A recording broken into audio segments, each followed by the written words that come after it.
હરિયો વિદ્યાર્થી મિત્રો, આજે આપણે ધોરણ 10 પ્રકરણ 14 એના આજે આગળનો નેક્સ્ટ ટોપિક છે એનો અભ્યાસ કરીશું. લાસ્ટ સેશનમાં આપણે શું સમજી ગયા હતા કે ઉર્જાના ઉત્તમ સ્ત્રોતો અને એની લાક્ષણિકતાઓ કઈ કઈ છે કે જેના આધારે આપણે કહી શકીએ ઉર્જાનો ઉત્તમ સ્ત્રોત શું હોય છે, ઉર્જા સ્ત્રોત કોને કહેવાય છે. બરાબર, તમે કઈ કઈ ઉર્જાના સંપર્કમાં આવો છો, ઉર્જા સંરક્ષણનો નિયમ એના વિશે થોડી માહિતી મેળવી હતી. ઉર્જાનો ઉત્તમ સ્ત્રોત કયો છે, આની લાક્ષણિકતાઓ કઈ છે અને ઇન્ડેક્સના આપણે પ્રશ્નો સોલ્વ કર્યા હતા. હવે આજનો આપણો નેક્સ્ટ ટોપિક છે ઉર્જાના પરંપરાગત સ્ત્રોતો. પરંપરાગત એટલે કે જે પ્રાચીન સમયથી આપણે ઉપયોગમાં લેતા આવ્યા છે, બરાબર, કે જે ઘણા લાંબા સમય સુધી એનો આપણે ઉપયોગ કરીએ છીએ અને હજુ પણ કરતા રહીએ છીએ. તો ઉર્જાના પરંપરાગત સ્ત્રોતોમાં સૌપ્રથમ આવશે અશ્મિભૂત બળતણ. અશ્મિભૂત બળતણ એ મેં તમને કાલે પણ જણાવ્યું હતું કે અશ્મિભૂત બળતણમાં કયું આવે, ખનિજ તેલ આવે. જે ખનિજ તેલમાંથી આપણે પેટ્રોલ, ડીઝલ, કેરોસીન આ ઉપરાંત જે ઘણી બધી એની બાય પ્રોડક્ટ હોય છે મેળવીએ છીએ, બરાબર ને. હવે આપણે જે પૃથ્વીના પેટાળમાંથી ખનિજ તેલ મળી આવે છે, કાચું હોય છે, એની અલગીકરણ પદ્ધતિ આપણે ધોરણ 9માં સમજી ગયા હતા. અલગીકરણ પદ્ધતિઓ એ મિશ્રણ હોય છે, એનામાંથી આપણે પેટ્રોલ, ડીઝલ જે મેળવવું છે વિભાગીય નિષેધન પદ્ધતિ દ્વારા મેળવી શકાય છે.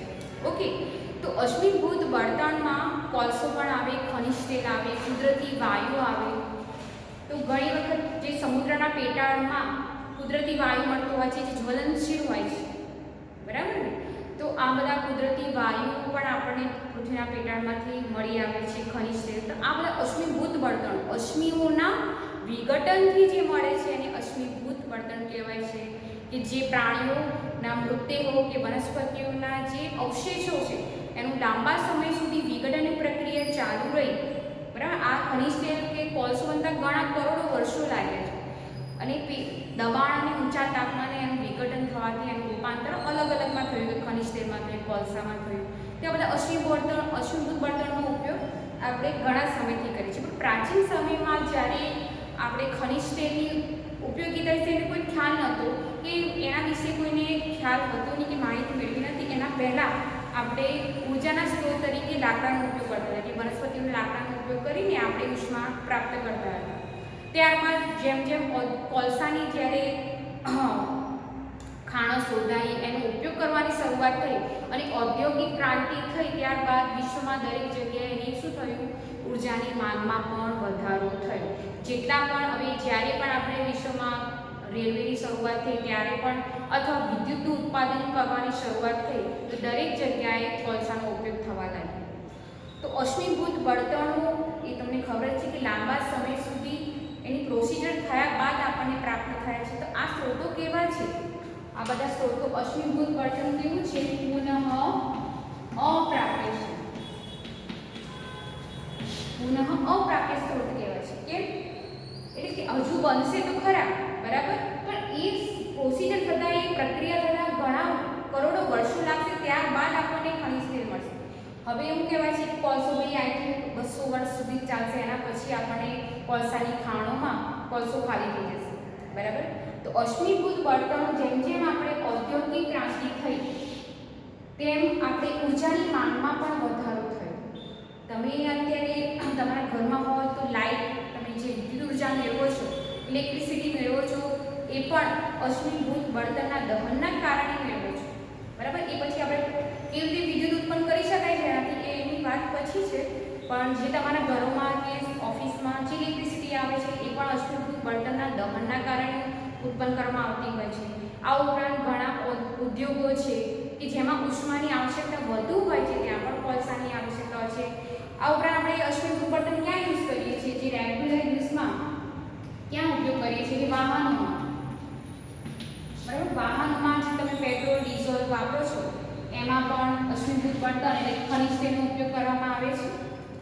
તો ઓલમોસ્ટ તમારી આસપાસ જેટલી પણ તમે ક્રિયાઓ થતી જુઓ છો, એમાં કે વાહનોની જોવા કે કોઈ પણ ઔદ્યોગિક ક્રાંતિમાં ઉદ્યોગોમાં પણ શેની આવશ્યકતા હોય છે, અશ્મિભૂત બળતણની આવશ્યકતા હોય છે. તો ઉર્જાની જરૂરિયાતને પહોંચી વળવા માટે અશ્મિભૂત બળતણનો ઉપયોગ દિવસે દિવસે વધતો ગયો છે. તમે વાહનોમાં પણ વ્યક્તિઓ વાહનોની પણ ખરીદી કરે છે, એમાં પણ પેટ્રોલ, ડીઝલ વપરાય છે, બરાબર. એ પણ અશ્મિભૂત બળતણ છે, એટલા માટે હવે પુનઃ અપ્રાપ્ય છે. થોડા સમય પછી એમાં પણ હવે ઘટાડો જોવા મળશે, આપણને પ્રાપ્ત થવાનું નથી. એટલે તમે જોઈ શકો છો કે પેટ્રોલ ડીઝલનો ભાવ દિવસે દિવસે વધતો જતો હોય છે.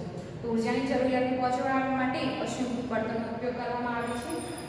તે હવે આ સ્ત્રોતો એવા છે કે પુનઃ અપ્રાપ્ય છે કે જે હવે લાંબા સમય પછી આપણને મળી શકવાના નથી. તો એના માટે એની જગ્યાએ આપણે વૈકલ્પિક ઉર્જાના સ્ત્રોતોની જરૂરિયાત આવશ્યકતા, વૈકલ્પિક સ્ત્રોતો એટલે એની જગ્યાએ કોઈ બીજો સ્ત્રોત આપણે ઉપયોગ કરી શકીએ, એની શોધ કરી શકીએ, એની આવશ્યકતા ઊભી થઈ છે. હવે તમને એવું ક્વેશ્ચન પૂછાય કે વૈકલ્પિક સ્ત્રોતોની ઉર્જા, વૈકલ્પિક સ્ત્રોતોની શોધવાની જરૂરિયાત કેમ ઊભી થઈ છે અથવા એની આવશ્યકતા કેમ પડી છે? તો આ કારણ સમજાવી શકો તમે કે અશ્મિભૂત બળતણ કેવું છે, પુનઃપ્રાપ્ય છે, ઘણા લાંબા સમય સુધી મળી શકવાનું નથી, બરાબર. આ ઉપરાંત બધી ઉર્જાની જરૂરિયાતને પહોંચી વળવા માટે આપણે દિવસે દિવસે એનો ઉપયોગ વધતો જાય છે. તો આ માટે આ સ્ત્રોતો હવે આપણે આપણા લાંબા સમય સુધી નથી રાખી, આપણે એનો યુઝ નથી કરી શકવાનું. એટલા માટે ઉર્જાના વૈકલ્પિક સ્ત્રોતની આવશ્યકતા ઊભી થઈ છે. આ કારણ પૂછાઈ શકે.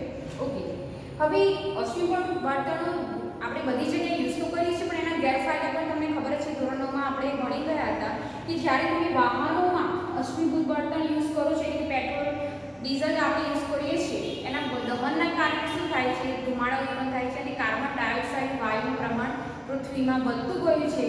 એટલે કાર્બન ડાયોક્સાઇડ વાયુનું પ્રમાણ વધતું ગયું છે એટલે શેની અસર ઊભી થઈ છે? ગ્રીન હાઉસ અસર, જે ગ્લોબલ વોર્મિંગના જે ઘટના છે એના માટે જવાબદાર છે ગ્રીન હાઉસ અસર. એ તમને ખ્યાલ જ છે કે વૈશ્વિક તાપમાનમાં જેના કારણે વધારો થયો છે. અને આ બધી આપણે અસર ધોરણમાં આપણે નૈસર્ગિક સ્ત્રોતો છે એમાં આપણે ડિટેલમાં સમજી જ ગયા હતા. તો ગેરફાયદો છે તો ગ્રીન હાઉસ અસર એના લીધે પછી ઉત્પન્ન થઈ છે. આ ઉપરાંત જે ઉદ્યોગોમાં કોલસો વપરાતો હોય છે એમાં પણ ધુમાડા ઉત્પન્ન થાય છે. હવે વાહનોમાંથી નીકળતા ધુમાડા કે ઉદ્યોગોમાંથી જે ધુમાડા ઉત્પન્ન થતા હોય છે એના લીધે કાર્બન ડાયોક્સાઇડ, કાર્બન મોનોક્સાઇડ વાયુ અને સલ્ફર ઓક્સાઇડ જે વાયુ જ્યારે પાણી સાથે ભળે, બરાબર, એટલે કે વરસાદ રૂપે જ્યારે પૃથ્વી પર આવે છે આપણે એને શું કહીએ છીએ? એસિડ વર્ષા.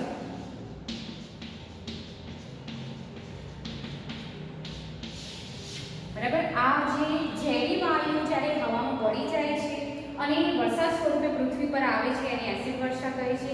એસિડ વર્ષાને કારણે એક તો વાયુ પ્રદૂષણ તો થાય છે, આ ઉપરાંત આપણા જે નૈસર્ગિક સ્ત્રોતો છે, પાણી છે, પાણીના સ્ત્રોતો છે અને જમીન ઉપર શું થાય છે? એની માઠી અસર પહોંચતી હોય છે અને પાણીમાં જે જળચર સજીવો ઉપર તેની અસર પહોંચતી હોય છે.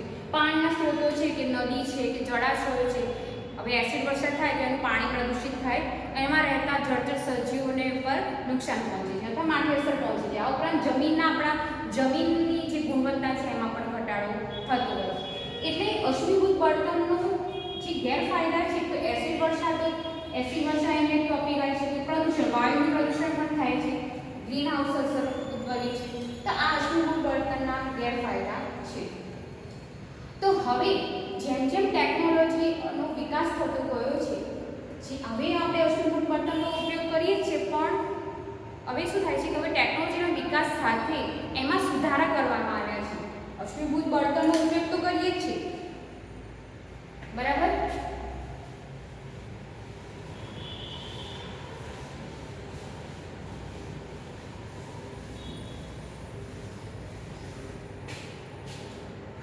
પરંતુ આપણે જે અશ્મિભૂત બળતણના જે સ્ત્રોતો છે કે જ્યાં આપણે જે જગ્યાએ અશ્મિભૂત બળતણ વાપરીએ છીએ એના શું કરવામાં આવ્યું છે? ટેકનોલોજીમાં સુધારો કરીને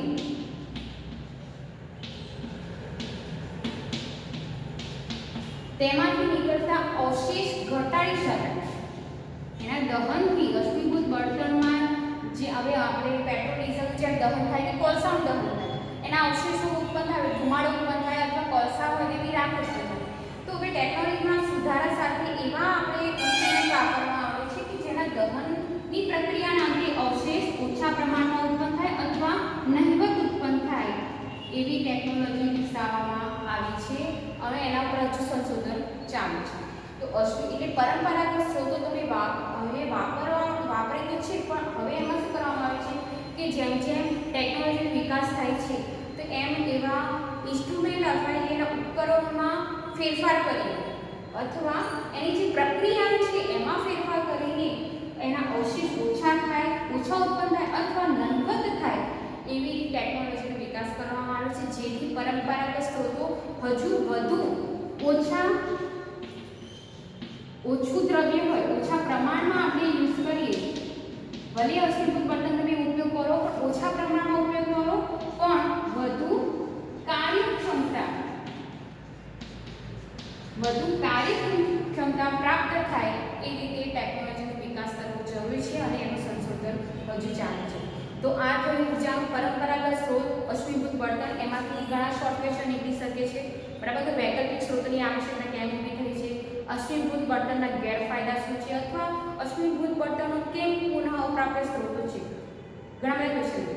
પછી કે આ ઉર્જાના પરંપરાગત સ્ત્રોતોમાં આપણે કયા ફેરફારો કરી શકીએ, તો જેમાં એના અવશેષ ઓછા ઉત્પન્ન થાય અથવા નહિવત પ્રમાણમાં ઉત્પન્ન થાય, ઓછા પ્રમાણમાં ઉપયોગ કરીએ છતાં પણ વધુ કાર્યક્ષમતાથી વધુ કાર્ય આપણને કરી શકીએ એ રીતે એના ફેરફાર લાવી શકાય છે. તો આ બે ઉર્જાના પરંપરાગત સ્ત્રોતોમાં ફેરફાર કરવાની આવશ્યકતા કેમ છે, બરાબર.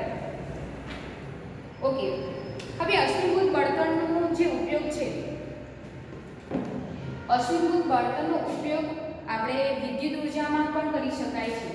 આપણે જે વિદ્યુત ઉર્જા પ્રાપ્ત કરીએ છીએ વાહનોમાં તો અશ્મિભૂત બળતણનો ઉપયોગ થાય છે, બરાબર. ઉદ્યોગમાં પણ થતો હોય છે, પરંતુ એક મહત્વનું છે કે અશ્મિભૂત બળતણનો ઉપયોગ વિદ્યુત ઉર્જા ઉત્પન્ન કરવા માટે પણ કરવામાં આવે છે. કેવી રીતે ઉત્પન્ન કરવાનું એનું મોડેલ તમારા ટેક્સ્ટબુકમાં આપ્યું છે, એનું આપણે વિડિયો દ્વારા નિરીક્ષણ જોઈ લઈએ.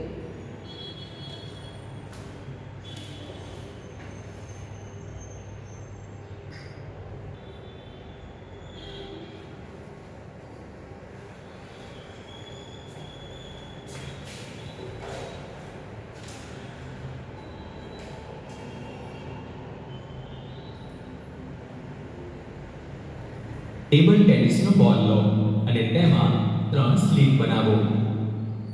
ધાતુના પતરામાંથી અર્ધવર્તુળાકાર પાંખિયા એટલે કે પિન્સ કાપીને આ 3 સ્લીપમાં લગાવો.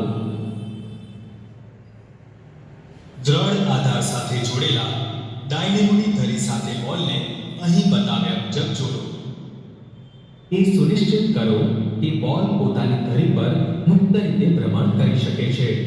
હવે ડાયનેમાની સાથે એક બલ્બ શ્રેણીમાં જોડો.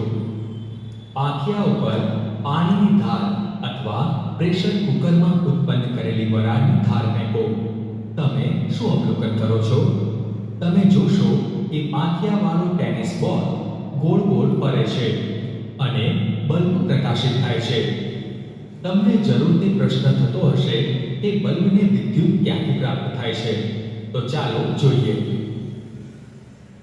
ધાતુના પાંખિયાવાળો ટેનિસ બોલ એ વિદ્યુત ઉત્પન્ન કરવા માટે આપણું ટર્બાઇન છે. સરળ ટર્બાઇનોમાં ગતિશીલ ભાગ તરીકે રોટર બ્લેડનું સંયોજન છે.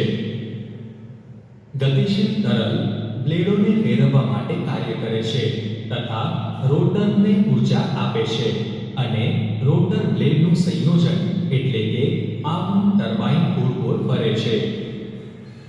હવે ટર્બાઇન સાથે ડાયનેમો જોડેલ હોય છે. આથી ટર્બાઇન સાથે સાથે ડાયનેમોમાંના ગતિશીલ ભાગ પણ ફરે છે, જે યાંત્રિક ઉર્જાનું વિદ્યુત ઉર્જામાં રૂપાંતર કરે છે. આ વિદ્યુત ઉર્જા બલ્બને મળતા બલ્બ પ્રકાશિત થાય છે. ઉર્જાનું આ સ્વરૂપ આજની પરિસ્થિતિમાં એક આવશ્યકતા બની ગયું છે. ડાયનેમાની શાફ્ટને ફેરવવા માટે વિવિધ રસ્તા હોઈ શકે, જે સંસાધનોની ઉપલબ્ધતા પર આધારિત છે.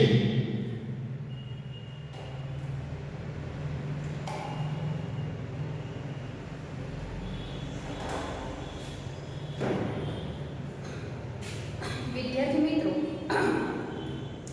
અહીં આપણે વિદ્યુત ઉર્જા કેવી રીતે ઉત્પન્ન કરી શકાય છે એનું થોડું પ્રાથમિક મોડેલ આપેલું છે.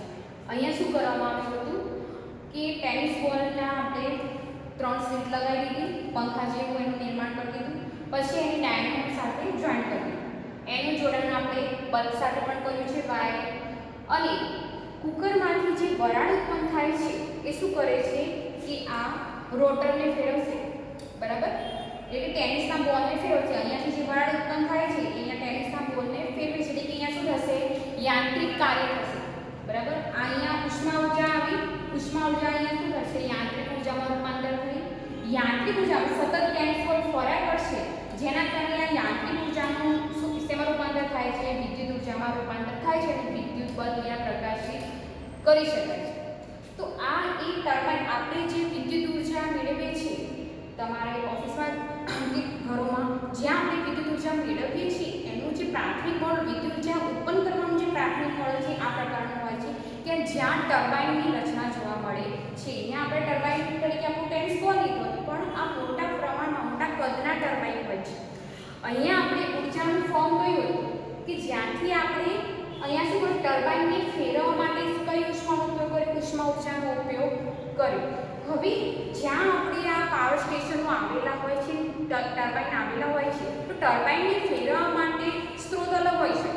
ટર્બાઇનને તમે કાં તો ઉષ્મા આપો, બરાબર, અને તમે ટર્બાઇનને ફેરવો, જે વરાળ ઉત્પન્ન થાય એટલે એના દ્વારા શું કરવામાં આવે છે? ટર્બાઇનને ફેરવવામાં આવે છે. અથવા તો પાણીનો મારો ચલાવવામાં.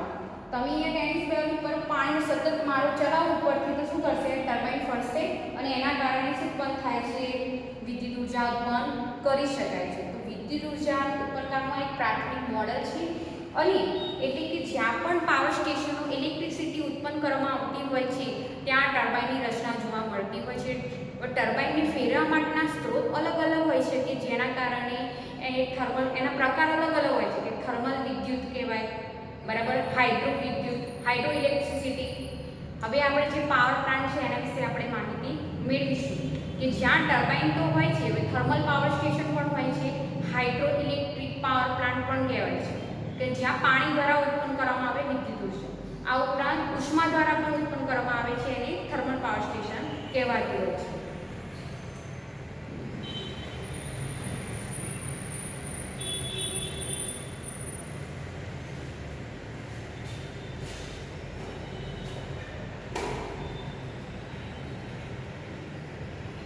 હવેના વિભાગોમાં આપણે જોઈશું કે ટર્બાઇનને ફેરવીને વિદ્યુત ઉત્પન્ન કરવા માટે ઉર્જાના વિવિધ સ્ત્રોતોનો કઈ રીતે ઉપયોગ કરી શકાય છે. આ પણ વિચારો. જો આપણને વિદ્યુત પુરવઠો ન મળે તો આપણા જીવનમાં શું ફેરફાર આવે? જો આપણને વિદ્યુત પુરવઠો ન મળે તો આપણું જીવન એવી રીતે પરિવર્તિત થશે કે જાણે આપણે કોઈ અલગ જ દુનિયામાં આવી ગયા હોઈએ એવું લાગે, બરાબર ને? જો આપણને વિદ્યુત પુરવઠો ન મળે તો સૌપ્રથમ તો બોરવેલમાંથી મોટર દ્વારા મેળવાતા પાણીનો પ્રવાહ અટકી પડે. એટલે આપણે પીવા માટે તથા રોજિંદા કાર્યો માટે પાણીની વ્યવસ્થા કરવી પડે, જેના માટે આપણે વરસાદના પાણીનો સંગ્રહ કરવો પડે કે કૂવામાંના પાણીનો ઉપયોગ કરવો પડે. જો આપણને વિદ્યુત પુરવઠો ન મળે તો વિદ્યુત વડે ચાલતી અનાજ દળવાની ઘંટી નકામી બને. આથી આપણે અનાજ દળવા માટે હાથથી ચાલતી ઘંટી કે પવન દ્વારા ચલાવવામાં આવતી ઘંટીનો ઉપયોગ કરવો પડે. વિદ્યુત પુરવઠો ન મળવાથી સંદેશા વ્યવહારના તમામ સાધનો જેવા કે મોબાઈલ ફોન, ટેલિવિઝન, રેડિયો વગેરે નકામા બને.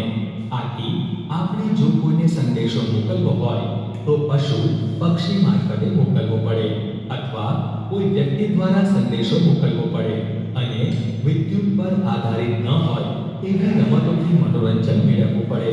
તમે વિચારો કે જો તમને વિદ્યુત ન મળે તો શું તમે આ એનિમેશન જોઈ શકો? નહીં ને?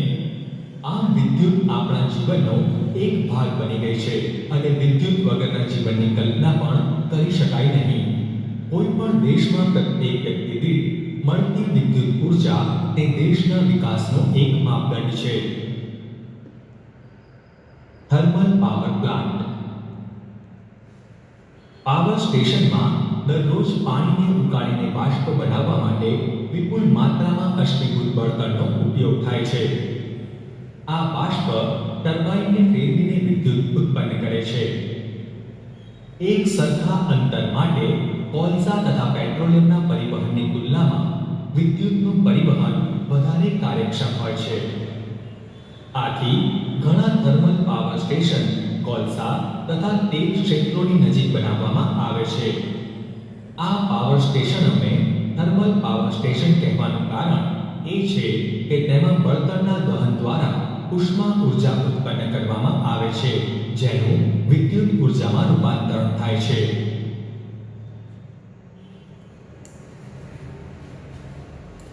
જળ વિદ્યુત પ્લાન્ટ ઉર્જાનો બીજો એક પરંપરાગત સ્ત્રોત.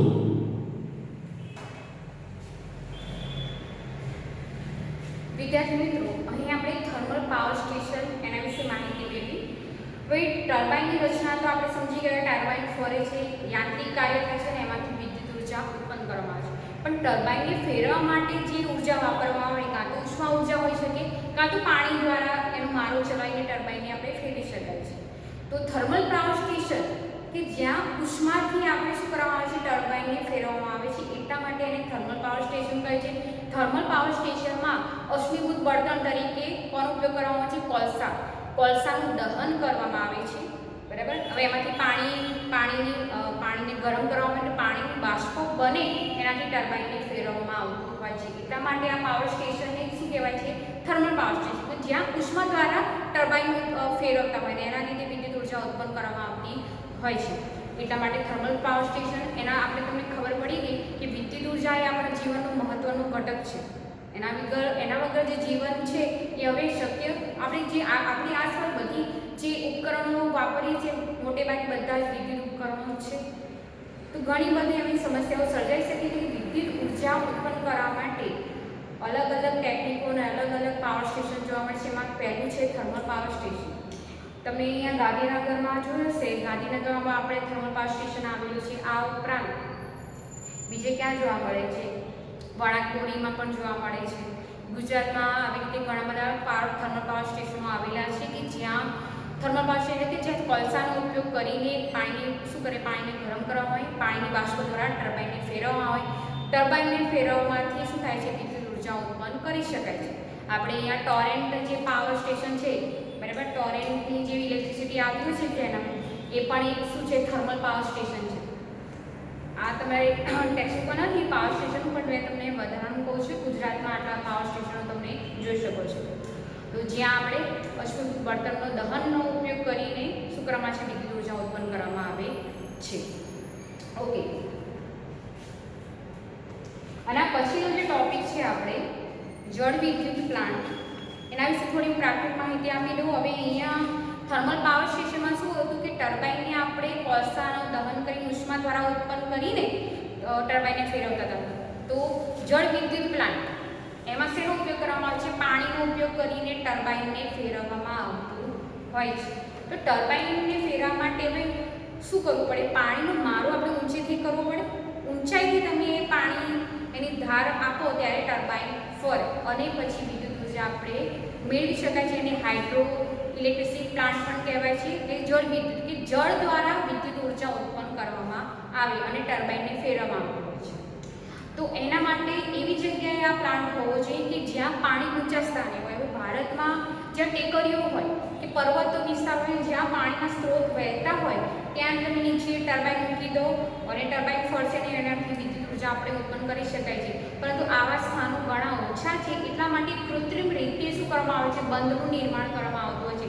તમે ડેમની રચના શેના માટે કરવામાં આવે? પાણીને સંગ્રહ કરવા માટે તો છે. જ્યારે પાણીની આવશ્યકતા હોય ત્યારે એમાંથી પાણીનો શું કરે છે? છોડવામાં આવે છે ડેમમાંથી. પરંતુ એક આપણે ભવિષ્યમાં ઉપયોગ આવી શકે એવી રીતે પાણીનો એક આપણે સેફ સાઇડ તરીકે પાણીના સ્ત્રોતનો આપણે બંધમાં ઉપયોગ કરીએ છીએ. પરંતુ બંધમાં શું કરવામાં આવે છે? બંધમાં પાણીનો સંગ્રહ કરવામાં આવે છે અને એનું જે જગ્યાએ પાણી હોય એની નીચે શું કરવામાં આવે છે? ટર્બાઇન મૂકી દઈએ આપણે અને પાણીનો મારો ચલાવીએ, પાણી છોડી દઈએ ડેમમાંથી, તો શું કરે? ટર્બાઇન ફરે અને એમાંથી વિદ્યુત ઉર્જા ઉત્પન્ન કરવામાં આવે છે. તો આનું જે જળ વિદ્યુત પ્લાન્ટ છે આપણે નેક્સ્ટ સેશનમાં કાલે જોઈ લઈશું કે એના ફાયદા શું છે, ગેરફાયદા શું છે, કઈ સમસ્યાઓ સર્જાઈ શકે છે એ આપણે કાલે જોઈશું. તો આજે આપણે થર્મલ પાવર સ્ટેશન સુધી રાખીએ. ઓકે. તો આજે તમારે હોમવર્કમાં શું કરવાનું છે? હોમવર્કમાં પ્રશ્નો લખવાના છે કે આપણે વૈકલ્પિક ઉર્જાના સ્ત્રોતોની આવશ્યકતા કેમ ઊભી થઈ છે. બરાબર, મેં જે તમને અશ્મિભૂત બળતણવાળો ટોપિક સમજાવ્યો એના વિશે એમાં ડિસ્ટ્રીબ્યુશનમાં આપણે સમજી જ ગયા છીએ કે વૈકલ્પિક સ્ત્રોતોની આવશ્યકતા કેમ ઊભી થઈ છે. અશ્મિભૂત બળતણના ગેરલાભ શું છે. બરાબર, બે પ્રશ્નો. અશ્મિ બળતણના ગેરલાભ શું છે અને શા માટે આપણે ઉર્જાના વૈકલ્પિક સ્ત્રોતોની આવશ્યકતા ઊભી થઈ છે. આ બે પ્રશ્નો તમારે હોમવર્કમાં લખવાના છે. આજના સેશન માટે આટલું. ફરી નેક્સ્ટ સેશનમાં મળીએ. Okay, bye, thank you.